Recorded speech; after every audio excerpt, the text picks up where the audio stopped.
Hello, welcome back. I hope you're all doing well. So this is the second part of my small project about Everywhere at the End of Time. It's an album about dementia and I've really enjoyed it. It's over 6 hours long, I think like 6 hours and 20 minutes, but it's really worth listening to. If you want to see the first drawing or listen to the music, it will be in the corner above. So in the first drawing of this small collection, it's supposed to be peaceful. There's a red building and a lake besides it. Surrounding the lake is plentiful of vegetation. There's a bit of an unawareness to what's really going on. But in this drawing, we're skipping to the point where the disease is consuming a lot more of the patient's memories and confusion will lay ahead. The reference for this drawing is from another one of my trips. It's from a large forest. When I first heard the name of it, I thought it was called Skull Forest, but it was just me mishearing the name. Now that I think of it, it's kind of funny or coincidental. So when I finished the drawing and showed it off to someone, they said they saw skulls in the drawing, which was not at all expected. I didn't mean to make it look like they were any. But back to the story. So at the forest, there used to be these giant trees. Well, there still are a few of them, but many of them have fallen. But there was one that was just laying there, and it caught my attention by the way its roots were coming out of it. When I kept looking at it, I saw it as something that I could draw. Perhaps it could be something growing out and consuming things in its path. I did record a lot of the pencil portion of the drawing, but the pencil didn't show up as well as I would have liked it to, but this is basically the process. So I make the grids as I've done in my other videos, and then I look at the picture, and I saw that I could break it down into 3 distinct parts. It was the left of the drawing, the middle, not the drawing, the picture. It was the left, the center, and the right. And so I basically just do a little bit of like an outline of it. It's very circular, and it looked really weird. It was kind of like a blob. Like I said, I would have liked to have shown more of it, but it just didn't work out. I think it was because of the lighting. So here I zoom out since I'm now working on a larger part of the drawing, and you can see a lot more. And it's a lot of work that goes into these areas, even the small ones, since I'm doing this all with a Copic .05. I do use larger pens in a little bit, and I also use a .03, but most of it was done with a .05. So when I look at the bottom right portion of it, and when it was a little more done, I look at it and it's too bright, and it's supposed to be a lot darker since it's in the shadow part of it.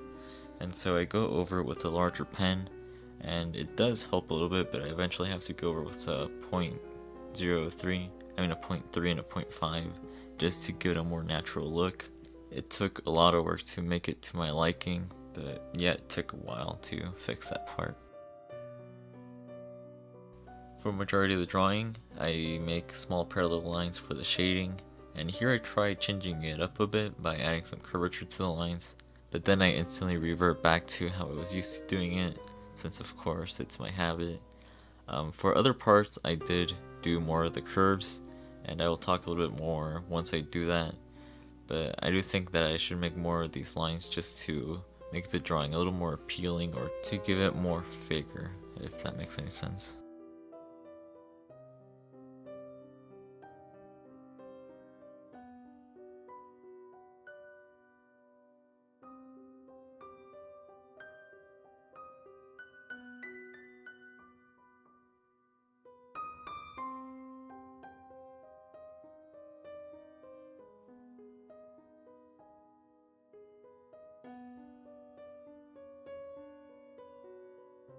So right here is kind of what I was talking about.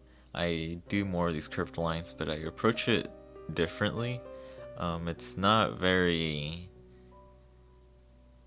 like the curves I was making before. It's a lot more spaghetti-like, if that makes any sense. I do think it looks fine in the final product. It does look really weird right now, but once I start doing a lot more of the shading, it looks more and more normal. So this drawing might be the most complicated piece I have making thus far. I have no clue how long it took. The drawing I mentioned earlier is smaller than this one, and that took about 5 hours just to make the final product. Before, when I used to make these really detailed drawings, I would get really close to the paper in order to add more detail, but then I was suddenly told by someone that the tiny details don't really matter, since you won't really be able to see it from far away. So now I just stand back and I look at the drawing from a little farther away to see how much of it is visible. And with doing so, I am saving a little more time, which is great. And I am able to make more of the detail really matter.